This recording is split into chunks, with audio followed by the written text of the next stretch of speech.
आता तू लावायचं ना, कोणतं लावशील? आता आरुषने काय लावलं? प्रश्नचिन्ह.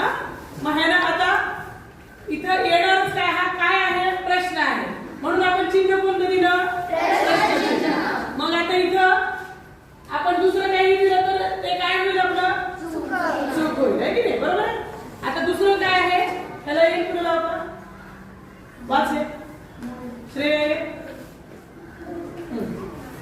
वाच आणि मग चिन्ह. आता ह्याला कोणतं चिन्ह लागेल?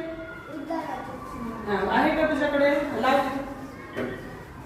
पहा आता त्या अबब जर आपल्या तोंडातून निघालेले उद्गार, त्यासाठी आपण हे चिन्ह काय वापरतो?